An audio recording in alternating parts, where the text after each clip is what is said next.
So hello guys, ito guys, magsishare lang ako sa inyo kung gaano ka importante na change oil kayo on time. So pwede advance yung change oil ninyo kung hindi kayo sigurado, pero dapat mag change oil talaga kayo. Hindi na ninyo paabutin sa service interval ninyo.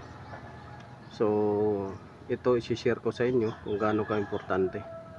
So napapansin ninyo kung ano yung kulay ng langis, kita niyo. So ang kulay ng langis ay sobrang itim na talaga, tapos may kasama pa siyang bula na parang kape or choco brown. So bakit nagkakaroon yan?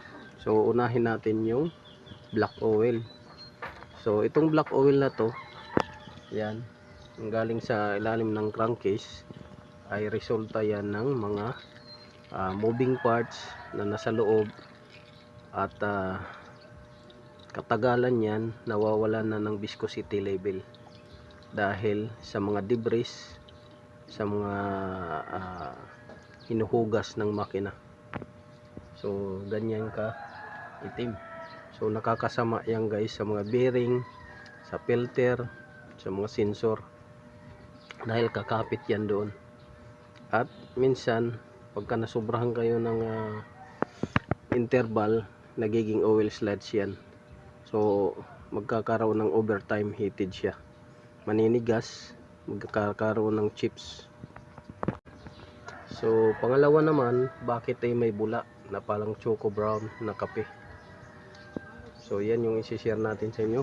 Pangalawa, so nagkakaroon yan guys ng ganyang kulay choco brown dahil pagka overnight parking guys, ang makina natin, yung langis nasa baba lahat. So yung portion ng crankcase, dahil kung aluminum siya, ang crankcase niya aluminum, so magbi-build up yan ng moisture. So kahit hindi ninyo ginagamit yung sasakyan, kahit hindi niyo pinapatakbo, nagkakaroon ng tubig yan, yung crankcase, humahalo doon sa langis. So pagka humalo na yan, contaminated na yan guys, yung langis. So nakakasama yan sa ilalim ng makina, sa mga bearing, sa mga sensor, sa mga lahat ng mga moving parts. So nakakasama yan dahil kakalawangin siya. At the same times, ang viscosity level ng langis bababa dahil contaminated na. Ngayon, ang resulta, apekto sa makina. So yan yung nakikita ninyo kung bakit may bula yan, tubig yan. So ngayon, dapat pagka nag-change oil kayo, advance or on time. So sa akin, recommended, mas maganda kung advance kayo mag-change oil. Kasi yung ibang customer, minsan sinasabi nila, bihira ko lang naman ginagamit yung sasakyan. So pwede sigurong tumagal. So pwede yan kung medyo bago-bago pa yung sasakyan ninyo or yung makina ninyo, okay yan. Pero ang problema, pagka luma na yung makina ninyo, so madali nang bumigay yung mga bearing parts, mga moving parts. So yan yung nagkakaroon ng problema. So yung iba matagal mag change oil dahil hindi ginagamit yung sasakyan or hindi pinapaandar ng mahaba or malayo. So okay lang yan pagbago, pero pagka luma, madaling maapektuhan yan dahil ang crankcase natin nagbi-build up ng tubig. So kita nyo yan, ganyan, may tubig yan, yung nagbula na yan at ibang kulay. So humahalo yan, maya maya mawawala yan dahil bababa doon sa ilalim. Mas mabigat kasi yung tubig kaysa langis. So yan yung tips na binibigay ko sa inyo para hindi masira yung mga sensor, hindi masira yung filter, hindi masira yung mga bearing, at higit sa lahat hindi magka oil sludge na resulta ng pagka overheat dahil oil sludge, nag-chips na hindi naakyat yung langis sa taas, magbabara na. So yun, tips ko lang sa inyo yan.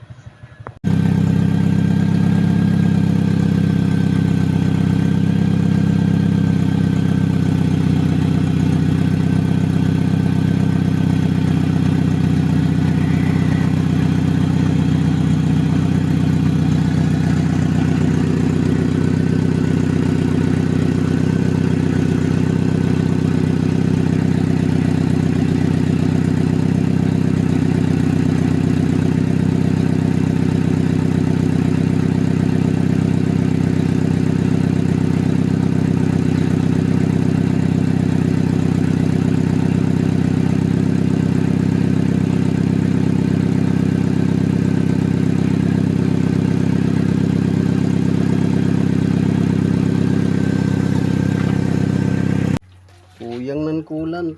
Yun. Pabutangan ko ng kulan. Diri, may leaking. Ito no.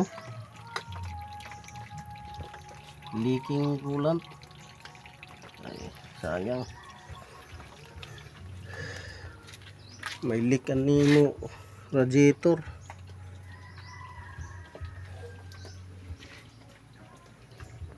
Kung siya oh. Kulant daw siya. Ako tagbutangan ko man kay kuyang ang baza diri nag-leaking. Ito no. Sayang ang kulant. Sa litro pa naman. Dari to basyo. Ito.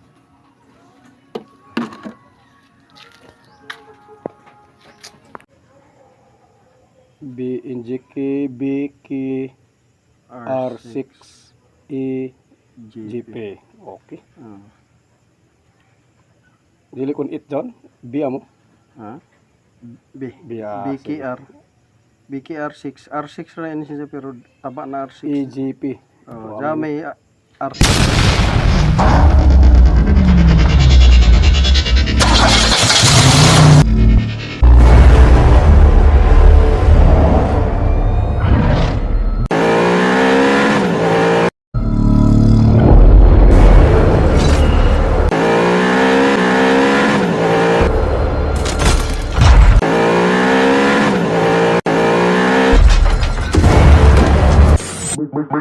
Make